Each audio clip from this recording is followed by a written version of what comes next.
mọ̀ pé ńgbà náà. bẹ́ẹ̀ ni ìgbà tí mo tẹ̀ ọkọ̀ ṣe ayélu yẹn àwọn dádì wa kan wọ́n wà tó wọ́n close mọ́ bàbá Àpẹ̀là dáadáa ní Ìbàdàn so àwọn bàbá Fọ́kòkò àwọn bíi Alhaji Ògún Ọlọ́fà Àná gbogbo wọn náà lọ bá dádì níjọ́ náà lọ́hùn pé ọmọ yín àwọn rí ó ṣe dáadáa ó ń pàfọ́ọ̀mù dáadáa actually wọn kí wọ́n lè ṣe bí òfófó but nǹkan tó ń rí tọ́lájọ́ pa náà kọ́ lọ sọ dáàdì ní ṣe pé níkẹ́ ṣe fi sẹ́nimọ́ nǹkan tó bẹ́yìn wọ́n yẹn ni àwọn ṣe dáadáa ó gbìyànjú ìfà àtọmọ yín ṣe nǹkan kan bàbá yẹn mú ọ̀rọ̀ yẹn sọ ìgbà tí máa dé Ìbàdàn padà látàpẹ́ wọn ní pẹ̀lẹ́ wọn ní o lọ ṣe eré sinimá ṣe nǹkan tí ní ya ní kó lọ ṣe dáàdì ṣe máa ń sọ̀rọ̀ is a fast talker likewise everybody so bani pé bẹ́ẹ̀ dádì wọ́n kàn ní kí wọ́n kàn mo ṣàbẹ̀rẹ̀ sí ní kálòlò lọ́jọ́ náà lọ́hùn. ẹ̀tọ́rọ̀ mọ tó bá lẹ́nu wọn.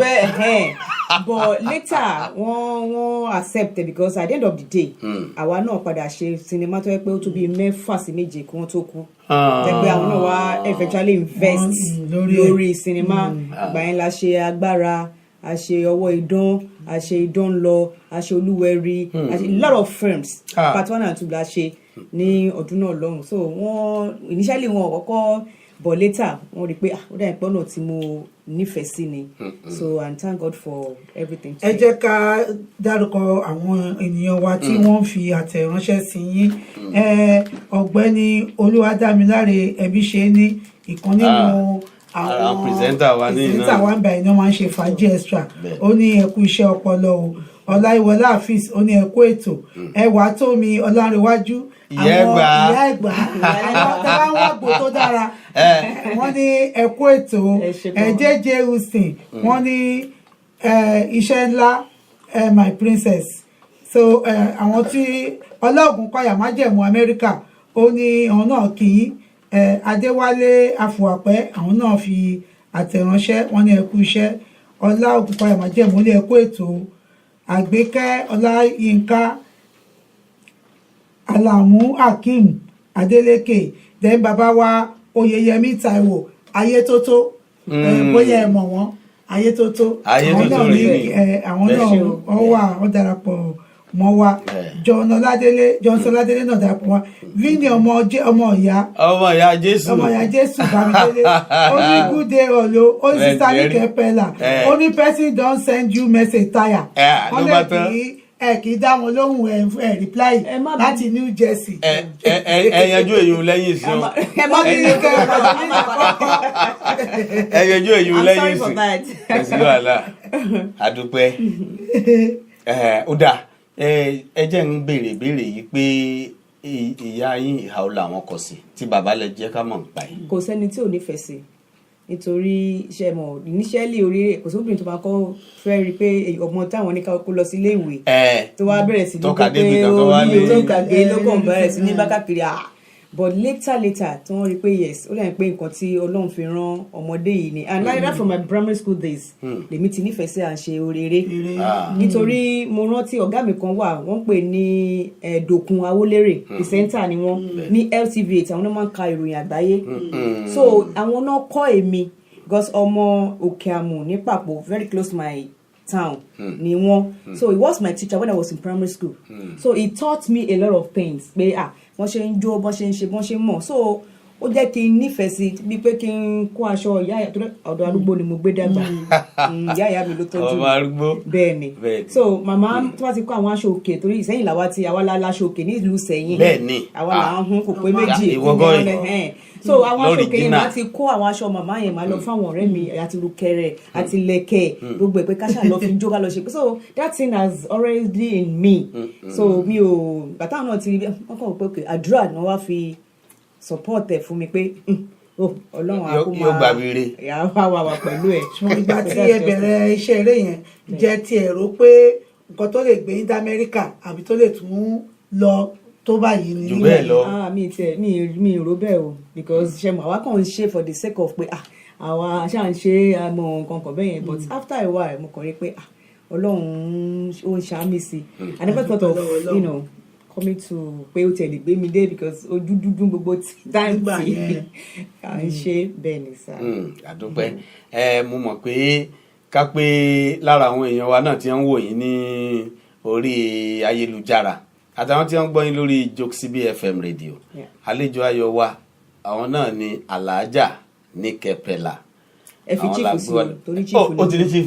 mo joyò lẹ̀kẹ̀ ní mi ò rà lọ́jà. ẹ fi sílẹ̀ kan ní o. Alhaji chief. Alhaja ni ọjà kò jì sí. a tún fi jì sí Alhaja ó tún chief. àwọn kọ̀ọ̀kan fi jà sí Alhaja. àwa tún fi chief. ẹ wà ní chief Mrs. Níkẹ́ Abíọ́lá Pẹ́lá. Pẹ́lá ẹ rí i pé orúkọ kọ́ ó ti pọ̀ lọ́wọ́ fẹ́ wí pé àjọpọ̀ tó yìí. adúpẹ́ lọ́wọ́ Elédùmarè sórí pé kò sí tí orí bá fi rán yàn tí àwọn bá lè já sí lóòótọ́ yóò dàbí idán ni. bí olórin kan ní gbogbo tó ń bá ti fi ẹnu kàn bí idán ni máa ń rí ní ọwọ́ ní etí àwọn èèyàn bẹ́ẹ̀ ni ṣùgbọ́n tọ́lọ́run bá ti fi rán ni béèyàn bá ti lè já sí bí idán ni ọmọ rí àbí bó o bá ṣègbè báyìí ara ló fi dá bó o bá tún ṣe báyìí ara ló fi dá ọwọ́ àti ẹ̀tọ́ wá yàtọ̀ sí tẹ̀yìn tó tún jẹ́ pé yàtọ̀ sí ti orí ìtàgé yàtọ̀ sí ti oní fashion design pidán tó wà nú ẹ̀ ọ̀dà nígbà tí bàbá ń kọ́ yín ní pidán yẹn kí lọ́jọ́ lójú yín. Ṣe mọ̀ pé ibi abínibí ni idán pípa ibẹ̀ láti iná bí gbogbo wá sí so kò ṣe nǹkan tó yẹ pé ó bá anybody lójijì nínú ẹbí torí bàbá fúnra rẹ̀ àti màmá gbogbo wọn iṣẹ́ idán pípa náà ni àti màmá.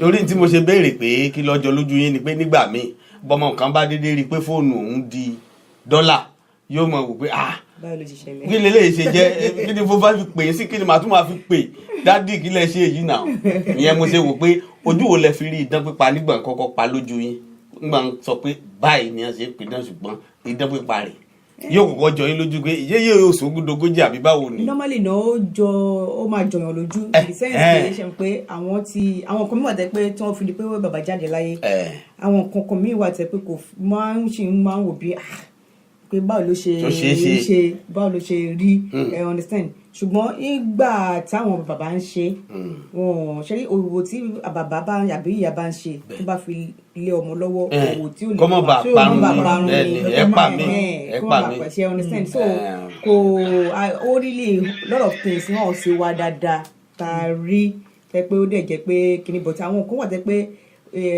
kan tí bàbá bá fi ṣe kinní kan jọmọ lọ tó fi jọmọ lọ kò ní fẹ́ fi lé lọ́wọ́ ńgbà mí àwọn kan wà tẹ́ pé but at the same time nǹkan tí ò lè bàyàn lẹ́rù tí ò dẹ̀ lè mú ìpalára wá gbogbo ẹ̀ ni àwa mọ̀ tàdé rí tẹ́ pé Ọlọ́run dẹ̀ ṣe ohun ẹ jẹ́ ká gbé ìpè yìí bàbá wa Fẹ́mi Fọládèmí náà àwọn náà kí wọ́n láwọn kí àbúrò àwọn Níkẹ́. God bless you sir. ẹ kú déédéé wòyí o. ẹ máa káàsán sáà o. sálàáfíà lẹ́wà o. àwọn amòrè ń bí o ẹ dákun ta ló ń pè wá o. Alhaji ló ń sọ̀rọ̀ láti Dallas. bàbá abéjì. bàbá lúbe. happy new month o. amen happy new month to you sir. àmín Èdùmàrè. ìwọ̀nba tó kù díẹ̀ kọ́dún ìparí tó àní tí lọ. àmín ẹ̀mí wá gùn kọrin kése. àmín Èdùmàrè. lówó lọ́mọ pẹ̀lú àlàáfíà mi o. àmín. Salaam alaikum Alhaja. Wa alaikum salam wa rahmatullahi wa barakatuh. Olúwa ṣeun. Alhamdulillah. Olúwa ṣeun. Alhamdulillah. Ṣé dáadáa ni o? Àdúpẹ́ o ṣàbáyín dáadáa náà. Bàlá ẹ̀kọ́ sábúrò dáadáa. Àwọn fámìlì nǹkan bẹ́ẹ̀ ṣe ń gbúrò lé o. Alhamdulillah Ọlọ́run gbúrò everybody. Olúwa ṣeun. Àkèrè kò délé o. Mo ti ń gbọ́ díẹ̀díẹ̀ nígbà tí àwọn brothers àti sisters mi ń béèrè question. Bẹ́ẹ̀ni. Èmi ò dẹ̀ ní láti tún gbófà pé eré mélòó ló ti ṣe ìgbà olùsọ̀rọ̀ eré nìkan tó nìkan. A mọ̀ pé tó bá ń pe àwọn òṣèré orí ìtàgé mọ̀ pé kán tó pe bíi méní mélòó kan mọ̀ pé wọ́n á pè ológo Ọlọ́run. Alhamdulillah. Olúwa ṣe o. Nǹkan tí mi kàn fẹ́ fààyàn bẹ̀ ni pé nígbà tí o ti ń sọ̀rọ̀ bọ̀ àwọn kan tó ń sọ at least majority àwọn tí mò ń gbọ́ ìgbàgbé wọn ti dolóògbé. tàbí Akeem Aromire kankan ó ti yọ. bọ̀ wọ́n á rò pé eré ìgbà yẹn bí pé kí wọ́n sọ pé èèyàn ṣe eré orí stage. bẹ́ẹ̀ni. ó ti yàtọ̀ sí eré orí fídíò kankan báyẹn. bẹ́ẹ̀ni. okay my point is that pé àwọn aṣọ ìyá yẹn àti ilẹ̀kẹ̀ àwọn ìyá yẹn ìyá àgbà tá à ń lò ń gbà yẹn. tó ń kó fáwọn ọ̀rẹ́ ń gbà náà. ó wà ó sì wà torí mo rántí pé ní yíyà tí mo kọ́ lọ sí Dublin for the first time fún award tí mo lọ gba award aṣọ ẹ̀tù tí ìyá mi fi ṣèyàwó aṣọ yẹn is well over 80-something years now èmi sì ni òun ni èmi ró tí mo wọ̀ in fact òyìnbó tó fún mi ní award was telling me pé no this is look traditional so kò sí ibi tí mo bá wọ̀ dé tí mo bá múra mọ́ because recently náà mo lọ alọ́ṣẹ́ aṣọ òkèdè nísẹ̀yìn aṣọ yẹn náà ni mo wọ̀ tó jẹ́ aṣọ kan tó yẹ pé bí mi rí ọba àbíjòyè náà tó bá rí lára mi á mọ̀ pé aṣọ àgbà lélẹ̀ so àwọn aṣọ tí ìyá yẹn fi lẹ̀ àwọn oríṣiríṣi ìlẹ̀kẹ̀ ní àkún ní iyùn ní ó sì wà táwa sì jogún bá ta sì ń lò tẹ́ pé kò sí nǹkan kan tó alihamudulilayi alihamudulilayi. táwa ní káwá wo eré ìgbà yẹn sí eré ìsìn ìyá mi torí tọ lọ́hùn tábà ní ká wo eré ìgbà yẹn kéré sí èwo ló máa mú. ẹ má ẹ̀ka tún ra wa jẹ eré ìgbà yẹn ni màá mú. alihamudulilayi. eré ìgbà yẹn. lórí ìkànnì ṣe bẹ̀rẹ̀ bẹ́ẹ̀ ni pé mo laṣọ wà kí ẹ pé mo fẹ́ wọṣọ. ìdẹ́jẹ́ pé mi náà lọ gbà wọ́n kábà ni màá ní kó yá mi ní pèlè kí n jù sẹ́yìn ibì kan. mo kàn ń wo àwọn eré tí wọ́n ṣe fún wa ń sìn. torí kí nìyẹn mo máa ń tẹnu mọ́ gan all the time tó bá ti gbé anybody wá. and up till now èmi ní tèmi o mi tí ì solution sí. so wọ́n sọ fún work on it àdéhùn gbàládùra kọ́lọ̀ kó fún wọn sí because ìlú òyìnbó la wà ìta máa pè lẹ́yìn òde à ń bímọ síbí àdẹ̀fẹ́ káwọn ọmọ wa kọ́ èdè wa àti àṣà wa sọ̀rọ̀ mi yé nígbà tí n bá gbé ọmọ ọdún 4-5 sẹ́gbẹ̀ẹ́ pé máa bọ̀ já wo móvì àkọ́kọ́ polówó bóyá àwọn tó fẹ́ra wọn mọ́lẹ̀ lábà kọ́ torí polówó ìdàkejì bóyá àwọn tó yẹ pé half naked mo mọ̀ pé kì í ṣe pé tó wù wọn o gbọ́ gbélé wọn lọ́gbé kán ṣe náà ṣe mo mọ̀ pé wọn ò ní sọ fún inú jábà kíkẹ́ tó bọ́ láti kẹ́ni náà kẹsọ fún mánéjà pé máa ṣe sọ̀rọ̀ mi àtúnṣe ibẹ̀ yẹn mo fẹ́ kẹjọ tó ìtọ̀ lọ́hùn mo mọ̀ pé wọ́n ti sọ yìí ọ̀pọ̀lọpọ̀ òbí náà lòun kò ṣe mọ̀ pé àwọn ẹlòmíín wà tẹ̀kọ́ wọn kò wó wàhálà tí wọ́n ní ọba àrùn òwò nínú tún nǹkan ṣe sọ̀rọ̀ mi bàbá sọ̀rọ̀ síta tẹ bá ṣe dédé bẹ́ẹ̀ ṣe bọ́bá fi dédé mi nìkan lẹ́yìn àwọn ìwé òwò máa wò wà láyé kábò torí ọmọ ìjẹ̀bú òde lèmi ìbòjú kó lu àríwò ń tọ́ owó wáyé lèmi. ló bá tán. sọ̀rọ̀ mi ẹjọ́ tó ń tọ́lọ́ ìyá mi ẹ bá wa sọ fún àwọn tó kù ó rí wà bẹ́ẹ̀ ṣẹ́ni dábàá pé òyìnbó ló ń ṣíra lẹ̀ kò sábúrú ń bẹ̀ káàkà kókó wọn ní culture. a ní kí ìṣàṣà wọn. àwa tá a wá láti ilé tá a gbórúkọ rù àwa fẹ́ sọ àṣà nù.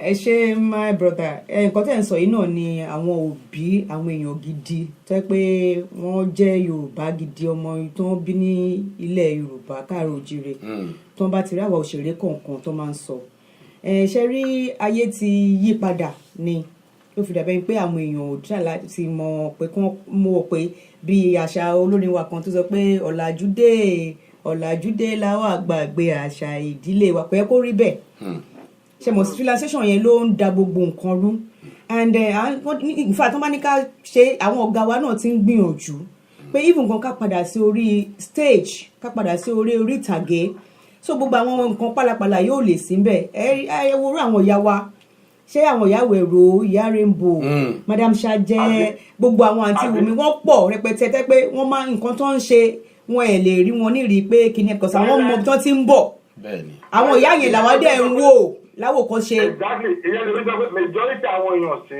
bẹ́ẹ̀ni ìtàbí wà jẹ́ pé owó wọ́ọ̀fù náà ń lé wọn ro wàhálà wọ́ọ̀fù. thinking about money what about the names. about the names ọkàlùkù náà ṣe dé ilé tó bá ti bí ọ̀pọ̀lọpọ̀ ńgbà mí náà tún máa ń mátà wọ́n ní ìrínisí òun ní ìsọnilọ́jọ̀ bẹ́ẹ̀ni. wọ́n bá sọ fún yàn tí ò bá gbọ́ bọ̀ tó ẹ pé wọ́n bá bí ẹ tó tún ara ẹ bí ẹ kò mọ̀ pé kíní yìí kò tọ̀nà okay for instance irú èmi ń sìn wọ́n fi mí joyè lóṣogbo yèyé Agbáṣàga lóye tí mo jẹ for real oyè kì í ṣe pé ó yé pé kí ni wọ́n fi mí joyè ni mo wá bèèrè lọ́wọ́ kábíyèsí lọ́dún náà lọ́run pé kábíyèsí ẹjọ́